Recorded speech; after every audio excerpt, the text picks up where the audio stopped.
go ahead, sell me this pen.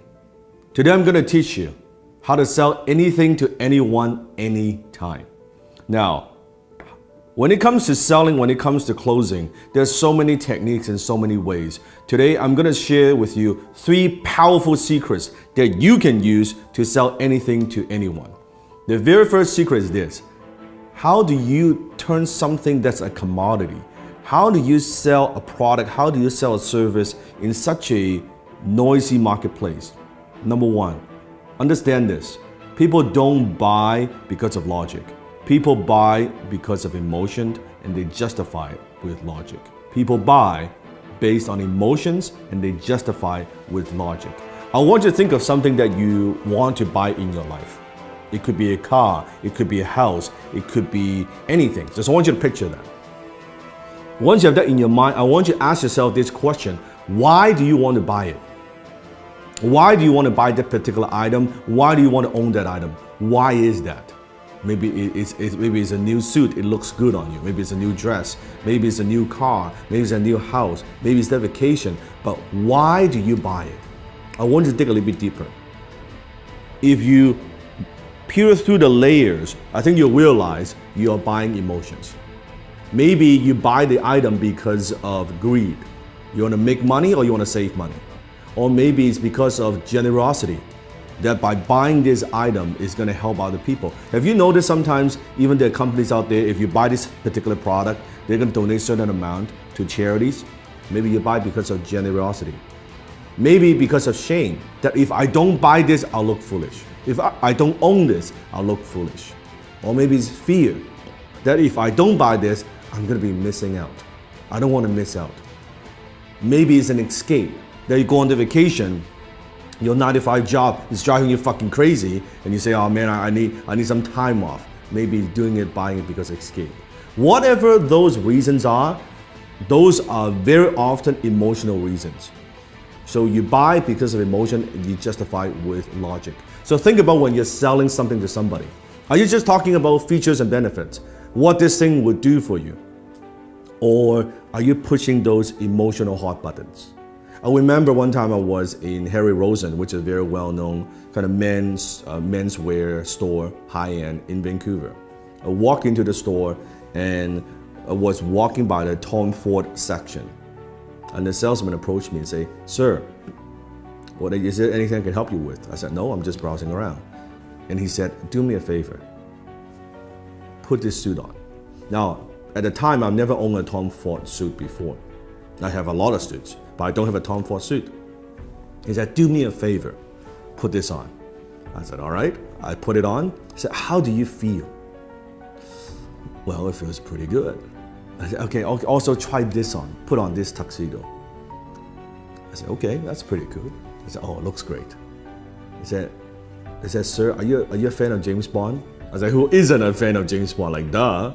He said, you see this suit right here, this tuxedo, is the exact suit, exact same design as James Bond wears in Casino Royale. You know the scene when he was gambling? I said, fuck, it looks good, right? And before you know it, I bought the damn fucking tuxedo, right? And it's a lot of money, costs a lot of money. And if you think about that, what am I buying? I'm buying emotions. What I'm buying is this. I'm buying when I wear this tuxedo, I feel good. As a James Bond fan, I feel like James Bond. Even logically, I know this, of course, is not James Bond. I'm not James Bond. But emotionally, it takes me there. This is cool that I own, I wear the same tuxedo, the same fit, right? The same everything. And then he upsold me on the damn, like the shirt and the cufflink, the whole 9 yards, right? That's what I'm talking about.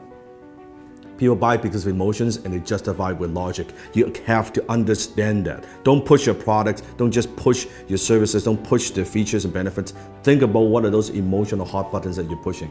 Number 2, people don't buy their way into something. They buy their way out of something.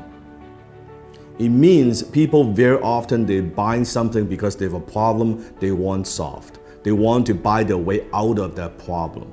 People don't buy the drill. They want to hold on the wall. So what is it that you are helping them solve? What problem? What is it? What is that thing? You have to understand. So I always say the amount of money that you make is in direct proportion to how deep you understand your marketplace's pain. The amount of money you make is in direct proportion of how deep you go, how much you understand your marketplace's pain. So you have to understand what it is, what are the pains that people have, and how can you help them relieve some of that pain. So think about that. Number 3, people don't buy products and services, they buy stories. Because when there are so many choices out there in the marketplace, on the internet, any product that you want, there are hundreds and hundreds of choices. How do you stand out? How do you add emotions to a commodity, a pen? What's the difference between a $2 pen like this or an $800 Mont Blanc John F. Kennedy limited edition exclusive pen? $800 pen. It's the same pen. It's the same functions. Story. When you add story to an item, suddenly when you add the John F. Kennedy, the president's story attached to a brand, to a logo, it is 10 times more valuable. It is 100 times more valuable. It is 300 times more valuable, that particular pen. All because the story, it writes the same. A $2 pen you can write too. That's the difference. So think about what's the story? How can you inject stories into everything that you do? Maybe it's an origin story. How did you get started? Why do you do what you do? What are also stories of your customers? I just launched a new YouTube channel. You can click on the link below. I'll put a link below in the description. You can check it out. It's the Dan Lok Global Community on YouTube. It has nothing to do with the program that I teach. It has everything to do with stories. It's stories from my students, what they have learned, their background, their stories. It has nothing to do with me. It has nothing to do with the program that I run. It has nothing to do with that but stories. It's other people's stories, other people's success stories. So where are you using stories in your marketing, in your business? How else can you use stories? Remember, facts tell, stories sell. Facts tell, stories sell. So comment below, tell me, based on these 3 secrets, how will you sell me this pen? Go ahead, comment below, sell me this pen.